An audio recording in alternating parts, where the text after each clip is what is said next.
I've always liked old movies, and one thing I like to do now is capture old films to a digital format. I do this by modifying an old movie projector, slowing it down, and then capturing each frame of the film as an individual image, and then combining all of these frames into a complete movie. Here's how it works. It's important to understand that movies are nothing more than a series of still images that we look at in sequence so fast that they appear to be moving.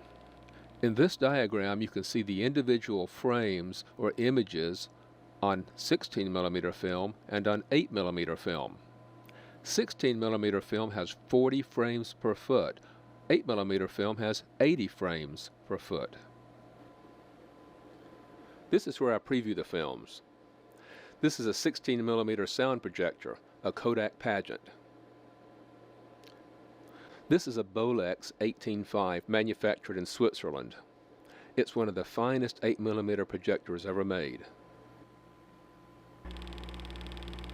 Without using professional capture systems that cost thousands of dollars, I still have several ways to capture film. One of the simplest is to project the image onto a screen and then film that image. But there are problems. Because the camera cannot be aligned with the projector, the image is usually skewed or distorted. Also, because of synchronization problems, we have flickering and flashing.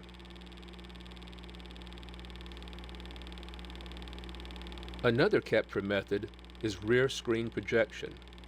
Rear screen projection uses a translucent screen.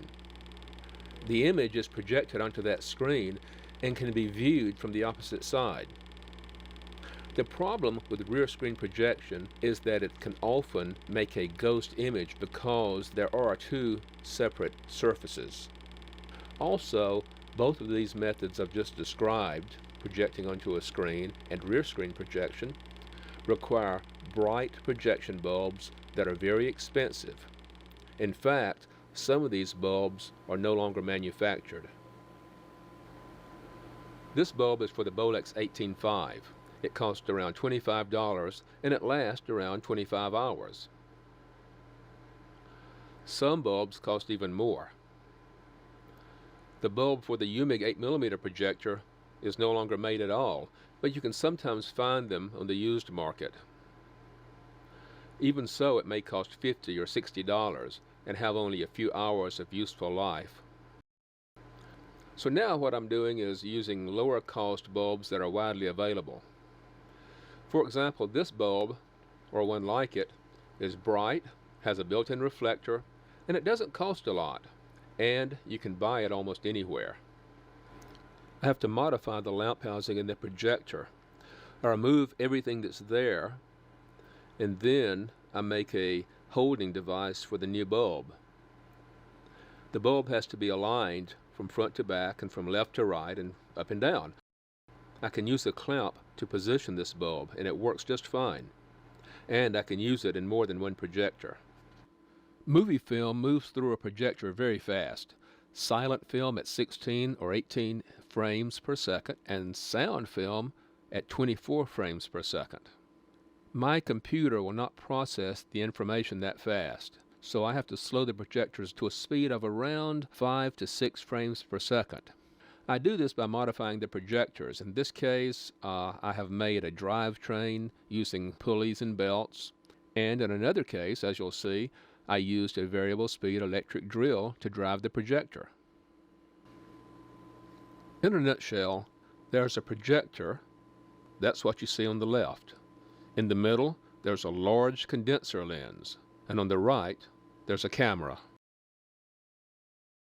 The projector creates a virtual or an aerial image, and it's larger than the original frame. In simple terms, it's a magnifying glass. Here's how it works. First, I thread the projector. This projector has been modified so that it moves at only 5 frames per second.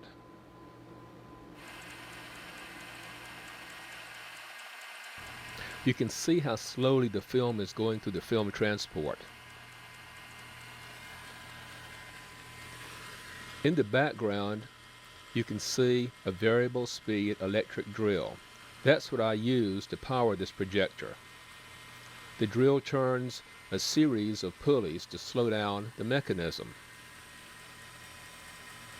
Inside the projector, you can see the rotating wheel that drives everything, and also the film pull-down mechanism. Let's take a closer look. This freeze frame shows the wheel with the round magnet glued to its surface, and also below it the magnetic sensor from a burglar alarm. Every time the magnet passes the sensor, one image or one frame is captured from the projector, from the film, to the computer.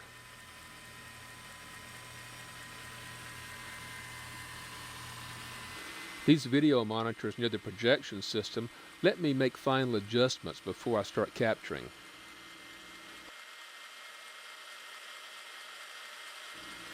The images go from the projector through the condenser lens and into the camera, and from the camera to the computer. And at the computer, there is one electronic mouse click for each frame. That electronic mouse click comes from the rotating magnet that we just saw. And on the screen, we see the image capture program. This program is designed to capture one frame every time the mouse button is clicked. By the way, these rolling bars are not really there. We see them only because the video camera is not synchronized with the computer monitors. I get my old movies wherever I can find them. I buy them at yard sales, estate sales, thrift stores, auctions, and the older the better. Some of these 16mm movies were made in the 1920s. And, remarkably, some are in excellent shape. And regrettably, some are in very poor condition. Old movies have often been mistreated. There's always the normal wear and tear. You can see dirt and dust and scratches on the film. Also, the perforations may be torn. And sometimes there's a color shift. This educational film about bananas is very red. Here's how it looks after color correction.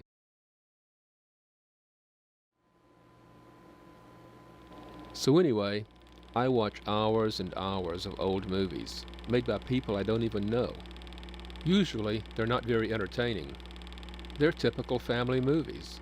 Babies, children, parades, parties, the events that were important to someone's family. But from time to time, I find things that make me sit up and take notice.